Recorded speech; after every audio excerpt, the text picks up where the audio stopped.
In this presentation, I will be doing an extended definition of aquaculture. Aquaculture is the art and science of rearing aquatic organisms under controlled conditions. Basically, this means it's the hatching and raising of fish or other species that reside in the water. Many people think of it as fish farming. The reason why aquaculture is becoming more important is because of the increased commercial food production. As the world's population increases, the consumption of food increases as well. Fish are a very high form of protein, containing an average of 8 grams of protein in every ounce. This is what makes it so popular. In the past, fish have just been taken out of the ocean, but with increased harvest, the populations of fish have been declining. The increased drain on the fishery can now be supplemented by aquaculture systems.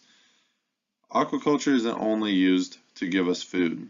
It also supports sport fishing by supplementing overharvest, and it can be used to supplement endangered species. In Idaho, we have many hatcheries raising salmon to mitigate for the dams being put in place that have decreased the salmon populations.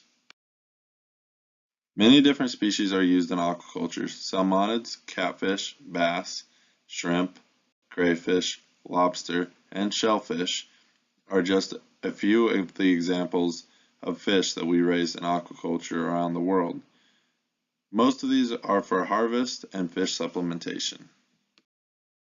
The nation's fish market is a huge deal. In 2002, U.S. fish production was 1 billion pounds of fish. This has been growing ever since due to the fact that hatcheries are becoming more efficient and a relatively new form of food production.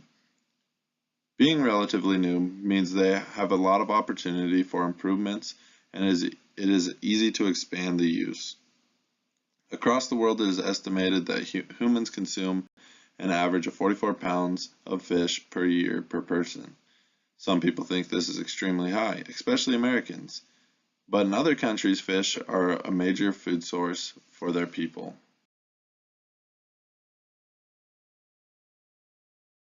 In conclusion, aquaculture is raising fish. There are many implications that these fish can be used for, including commercial harvest, supplementation of harvest, and supplementation of endangered species. Fish are a large food source across the world, providing a main food source for some cultures. Increased harvest puts a strain on fish populations, and aquaculture can help support these fisheries, which then allows us to still have a high level of harvest. In conclusion,